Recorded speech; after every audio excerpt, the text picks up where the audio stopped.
Alors avant de parler, je vais te dire qui je suis Lorenzo Diez, je suis conseiller pour l'architecture à la DRAC Grand Est.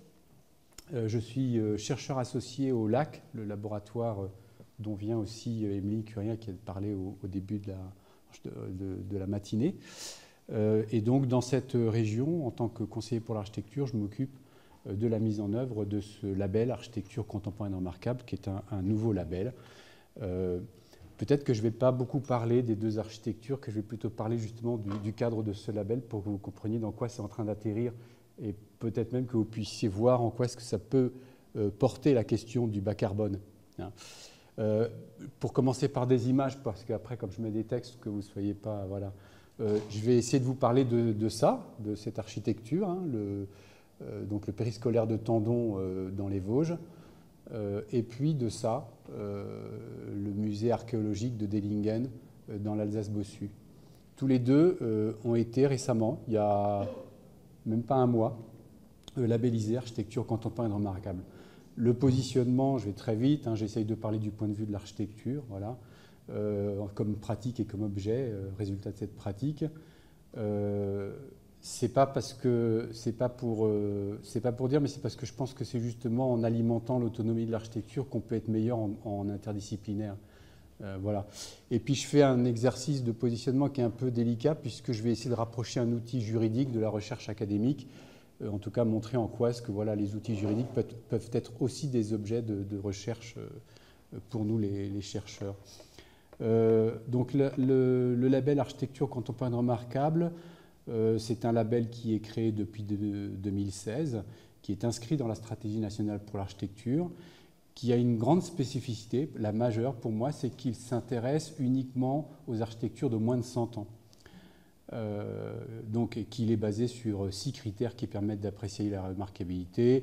Je vous ai mis un peu la procédure, peu importe, ce n'est pas le sujet, avançons plus rapidement. Ce qu'il faut retenir par là, c'est que c'est un outil qui est créé par la loi, donc voté par l'Assemblée, donc on pourrait dire voté par le peuple français. Donc à un moment, le peuple français a accepté qu'on mette architecture dans le titre d'un label. C'est intéressant quand on voit que c'est le Forum Bois Construction, que c'est le prix national Bois Construction, que c'est le Terra Award et qu'on a vraiment du mal à utiliser ce terme architecture, y compris nous. Il est inscrit dans une filière, dans la feuille de route d'une filière stratégique d'une filière, la filière d'architecture, si vous me permettez cet abus de langage. Il fait disparaître le terme patrimoine et il fait apparaître le terme architecture. Et c'est un peu pour ça que je suis là devant vous. C'est parce que je ne vais pas vous parler de patrimoine, justement. Je vais vous parler d'architecture contemporaine remarquable. Et il invente quelque chose qui est absolument, pour moi, assez génial et qui me fait poser cette hypothèse qu'il y aurait une coupure épistémologique, c'est qu'il invente, là où on a toujours l'habitude de parler en chronologie relative, l'architecture du 19e, l'architecture antique, l'architecture, voilà, il invente une chronologie absolue, c'est-à-dire l'architecture qui est de aujourd'hui à moins 100 ans, et elle se déplace avec nous et elle avance avec nous. Donc vous voyez qu'en fait, si on va normalement jusqu'au bout de la réflexion, le fait de se déplacer nous-mêmes avec notre paquet de 100 ans, fait qu'en fait, ce label nous impose de regarder la contemporanéité et ce qui se produit. Et donc, plus du tout d'être dans une logique qu'on pourrait dire d'historien, mais plutôt dans une logique de théoricien, puisque je n'ai pas la prétention d'être praticien de l'architecture, et de regarder justement ce qui se produit et ce qui s'expérimente et ce qui, peut-être par rapport à l'intervention précédente, ce qui participe à continuer à construire une forme de renouvellement de la pensée architecturale dans une dimension ultra-contemporaine. Bon, je passe vite, ça c'est la répartition du corpus sur les 100 ans. Vous voyez que dans les années 2020, il n'y a pas grand-chose et qu'on est tous, si je suis un peu taquin, qu'on est tous un peu comme des fous sur les années 70, 60 et 70 et que donc voilà, les labels ne parlent pas trop des questions vraiment ultra-contemporaines actuellement. Hein. Les 6 critères, rapidement. Le premier, singularité de l'œuvre. Le second, caractère innovant et expérimental. Vous voyez que c'est là-dedans qu'on va trouver les 2 objets que je vais vous présenter. Le troisième, c'est la notoriété de l'œuvre, et notamment par rapport à sa réception en termes de publication. Le quatrième, c'est l'exemplarité de l'œuvre dans la participation aux politiques publiques, puisque n'oublions pas, les architectes sont persuadés qu'ils participent avec la commande publique, avec l'intérêt public, voilà, à la bonne construction de cet environnement. Je suis un peu taquin, excusez-moi. Mais voilà, donc la valeur de manifeste de l'œuvre en raison de son appartenance à un mouvement architectural. Et enfin, l'appartenance à un ensemble, à une œuvre. C'est le 6e critère qui permet d'aller chercher les AJAP, les grands prix nationaux de l'architecture et tout. On peut discuter des critères, ce n'est pas le sujet de l'intervention, mais je voulais vous les rappeler pour vous dire aussi. Ben, on peut les trouver sur Internet. Non, mais c'est pour vous dire que par rapport, par exemple, si vous voyez par rapport aux monuments historiques dont il n'y a pratiquement pas de critères, c'est à partir du moment où il y a un intérêt d'histoire ou d'art, on peut protéger au titre des monuments historiques. Apparaît ici dans le domaine de l'architecture, qu'on a toujours tendance à considérer comme étant plus vague que les autres qui sont beaucoup plus sérieux, et bien une critérisation qui, même si elle est discutable, est quand même voilà, décidée par la loi. Le panorama qui vous fait apparaître qu'un des risques quand même de s'intéresser à l'architecture contemporaine remarquable, je parle de cette image bien sûr, c'est que ça fait apparaître une galerie des curiosités. Et que d'imaginer que l'architecture contemporaine remarquable, ce serait une galerie de curiosités, c'est évidemment un danger auquel il faut résister. La présentation des architectures, rapidement, je vous mets quelques images, tendons dans son contexte. Je ne vais pas revenir sur... parce que la présentation précédente parlait de ne pas se focaliser sur les matériaux au risque d'éclipser tout un autre arsenal de compétences de l'architecte. Moi, je vais le faire dans ma présentation parce que voilà, on n'a pas le temps, mais il est évident que ces architectures sont là et remarquables aussi parce qu'elles répondent à ce qu'on a conquis, on pourrait dire, dans les années 70-80, c'est-à-dire, on pourrait dire le régionalisme critique, ou en tout cas une capacité à concevoir et à s'insérer correctement, proprement, voilà. Donc, ceci étant dit, on pourrait les analyser sous ce regard-là, mais je ne vais pas le faire, c'est plutôt sous le regard des matériaux, et vous m'en excuserez, on pourrait très bien le faire aussi sur la globalité de la conception. Voilà le plan, comme il faut que j'aille vite, je ne l'explique pas, vous savez tous, voilà, vous voyez la logique de ce plan. Un édifice finalement assez ramassé qui va s'élever sur 3 niveaux.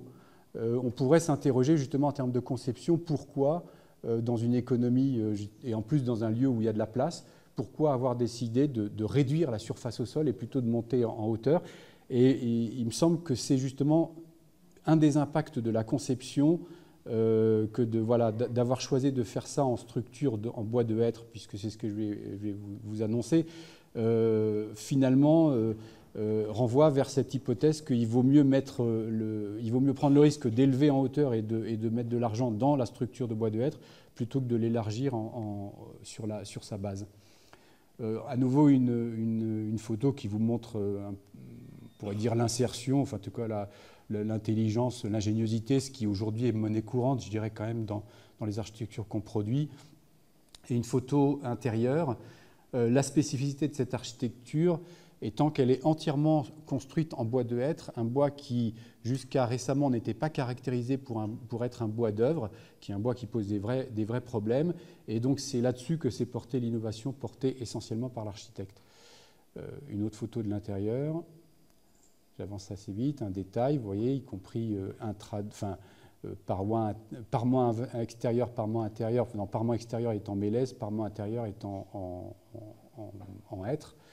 Et puis la deuxième architecture que je vous présente, donc là dans le nord de l'Alsace, c'est le musée archéologique de Dellingen. On le voit ici à nouveau avec une image qui montre son insertion dans le village alsacien.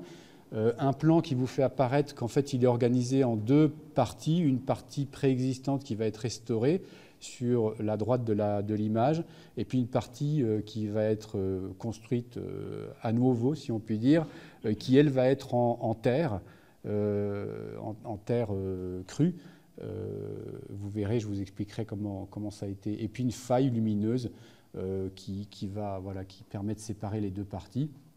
Vous voyez dans cette coupe apparaître le système constructif, hein, donc un premier mur interne qui est le mur structurel qui s'élève sur 2 niveaux, et ce qui fait que c'est là il y a une véritable innovation, un ERP sur 2 niveaux recevant du public, et puis un parement extérieur en module de terre préfabriqué et qui permet d'enfermer du liège, des billes de liège qui permettent de compléter la correction thermique. Donc un complexe, comment dire, de parois assez complexe. à nouveau une image où vous voyez apparaître en filigrane cette faille lumineuse, et vous voyez que la toiture est unifiée par un système de lattage qui là sont des lattes très resserrées en mélèze et qui permettent de rendre le graphisme de la tuile sans pour autant en être. Une photo de côté de l'édifice, vous voyez donc apparaître sur d'une part la partie vitrée qui est en fait un mur trombe exposé plein sud avec une surfaçade en vitrée et derrière le mur en terre crue. Et sur le côté, vous voyez sur le long pan de l'architecture, vous voyez apparaître la première partie en terre crue, la faille vitrée dans laquelle sont installées l'ensemble des distributions, et puis la partie réhabilitée de la maison 17e. Une photo de l'intérieur qui vous laisse apercevoir que, y compris comme Tendon, la matière apparaît, y compris la matérialité de la terre est préservée à l'intérieur. Et puis une architecture qui monte avec un circuit de visite dans une succession de salles et qui termine sous une charpente en carène de bateau inversée qui débouche sur une vue sur le paysage. Le choix de la carène inversée étant imposé par le fait qu'il fallait limiter au maximum les efforts de torsion sur le mur en terre et plomber au maximum les efforts à la verticale. Rapidement sur le processus de conception, je suis désolé, je vais un peu vite sur le processus de conception pour Tendon. On est dans une situation assez innovante dans laquelle, ça a été peut-être un peu cité quand on a parlé de bois, le débouché du bois local des Vosges avait plutôt tendance à s'effondrer, ou en tout cas quand il fonctionnait, c'était par plus-value apportée au bois qui se faisait à l'étranger et qui revenait après. Voilà. Et notamment le débouché du bois de hêtre qui était le débouché traditionnel de l'Able Blanc s'effondrait, et donc il y avait une question de savoir est-ce qu'on peut faire quelque chose. Et donc c'est une commande innovante qui est lancée par la Chambre des métiers des Vosges et suivie par le CRIT Bois, qui est un laboratoire lié à l'école l'ENSTIB, l'école des technologies du bois d'Épinal. Et donc c'est un architecte qui n'est pas choisi à ce stade-là, contrairement à l'autre projet sur concours, mais qui est choisi suite à, j'imagine, une MAPA, qui est Claude Valentin de l'agence AA, et qui va se lancer dans cette aventure et qui va poser l'hypothèse de dire on a une ressource de hêtre qui est ici sur la commune, est-ce qu'on peut arriver à l'utiliser pour construire cet édifice avec donc structure de bois de hêtre. Je reviendrai un peu sur l'environnement technologique et artisanal qui a permis ça. Structure de bois de hêtre et puis isolation en paille, tous les deux étant des matériaux ultra locaux. Claude Valentin ayant une phrase un peu boutade qui dit que pour emmener les bois qui étaient sur la commune jusque sur le chantier, à 3 km de là, il a fallu 3 ans.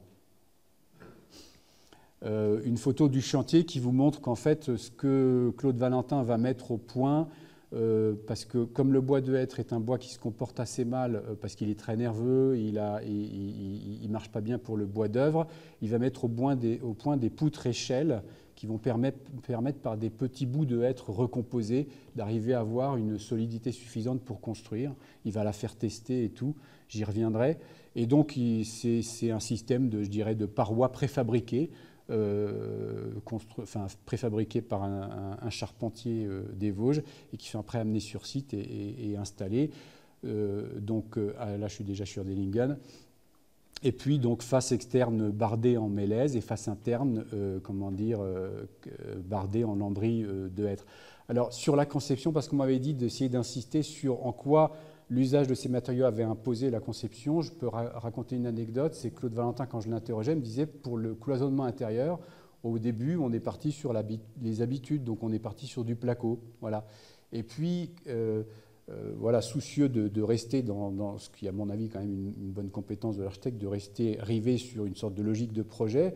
Il s'est dit, mais en fait, il faut aller jusqu'au bout, et le stock qu'on a prélevé à la forêt, il faut absolument qu'on l'utilise jusqu'au bout. Et donc, il a réussi à faire une conception architecturale qui va décliner jusqu'au bout, y compris dans l'embris intérieur, y compris dans le mobilier, y compris dans le cloisonnement intérieur, le être.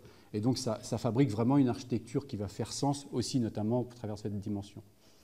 Le second exemple, conception, construction de cette architecture, on part de la terre. Et alors là, la situation est un peu différente puisque la commande est passée sur la base d'un concours auquel participent plusieurs architectes. On est en 2008 et l'agence Nunc qui va gagner ce concours a une demande qui était une demande qu'on pourrait dire traditionnelle de construire avec des matériaux locaux et des savoirs locaux, mais qui renvoie plutôt à l'univers du patrimoine et je dirais voilà, on est bien chez nous en Alsace, c'est bien que si vous pouviez garder les traditions. Voilà. Nunc va proposer de construire en terre, ce qui n'est pas une technique locale, ou en tout cas s'il l'a été à un moment, elle avait complètement disparu. Il va proposer de construire en terre. Et ce qui est intéressant ici dans le processus de passation de marché, c'est que justement, le fait de passer par le concours fait que cette dissidence portée sur le fait de construire en terre va être acceptée par le jury de concours et va devenir une clé, une volonté collective pour construire cet édifice. Voilà, je pense que je suis déjà trop long. Hein, ouais. Voilà, bon, quelques images, parce qu'en fait, ça, c'est des images que vous avez déjà tous vues, donc pour vous montrer que ça a été construit en terre, extraites à 5 km de là. Voilà, les images du parement extérieur. Je voulais juste terminer quand même avec le contexte artisanal, et j'ai fini. Artisanal et environnemental, parce que c'est quelque chose qu'on n'a pas beaucoup abordé, j'ai l'impression, quand même. C'est que dans les deux cas, quand on les analyse de près, on se rend compte qu'en fait, l'architecte est plongé dans un contexte, peut-être pas artisanal, mais dans un contexte de RDI, de recherche, développement, innovation, qui ne lui est pas favorable. Vous posez la question à Nunc, combien ça t'a coûté de faire ce truc-là? Il dit, surcoût d'études, 140 000 €. Voilà. Et comme j'aime bien penser que les architectes sont aussi des chefs d'entreprise, et combien tu as récupéré sur ça? Il me dit 60 000 €, et encore par hasard, parce que la Caisse des dépôts et consignations est passée par ici, qu'elle se demandait qu'est-ce qu'elle pouvait financer. Voilà. Le cas de Tendon, je suis désolé de parler de chiffres, hein, mais ça me paraît important parce qu'en fait, on fait peser en partie sur les architectes et aussi sur les artisans l'effort d'innovation et qui n'est nulle part remboursé, puisque en fait, ce qu'on fait, c'est des unicums. Donc on ne peut pas... Voilà. L'intervention, il y avait une intervention... je trouve que, par exemple, l'intervention du directeur du CSTB, c'est un effet de manche rhétorique. C'est-à-dire, je ne sais pas qui est-ce qui a dit ça, mais finalement, on n'est pas capable de démanteler le système assurance, industrie, normalisation. Donc on demande aux architectes de bien vouloir faire l'effort et les frais de ce démantèlement. Et le CSTB attend qu'on aille tous au casse-pipe, qu'on perde de l'argent et que, voilà, je suis désolé, je suis un peu cash. Mais... Donc, et je viens après sur le contexte environnemental R&D de Claude Valentin, et je finis avec ça. Claude Valentin propose de construire en bois de hêtre, qui est une demande de la commande. Il me disait dans un entretien qu'il avait l'ensemble de la filière contre lui. La filière technologique, la filière de recherche, de R&D, et que donc il a supporté l'ensemble du surcoût. Alors j'ai demandé quel surcoût? 120 000 €. Il m'a demandé combien tu as récupéré là-dessus? 30 000 € sur ce surcoût, et encore... a posteriori, parce qu'il a déposé une demande de crédit impôt recherche après avoir fait Tendon, et que dans cette demande de crédit impôt recherche, la première chose qu'on lui a dit, c'est que mais c'est douteux votre demande. Vous voyez, donc il a fallu qu'il fasse la preuve qu'il avait vraiment porté une innovation. Donc tout ça pour dire qu'il me semblait que dans cette idée qu'un label peut observer ce qui se crée de contemporain, d'architecture contemporaine remarquable, bien reçu par le public, plébiscité par le public, porté par des architectes qui prennent des risques et qui prennent du temps et qui produisent quelque chose qui va participer demain à l'histoire de l'architecture. Ces deux objets ont été, mais de manière assez innovante, parce que je ne pense pas que sur le reste de la France ça a été fait. Il nous a semblé que c'était le moment d'identifier et de reconnaître tout de suite que les architectes étaient déjà sur la question du bas carbone et qu'il ne fallait pas attendre 100 ans pour le dire.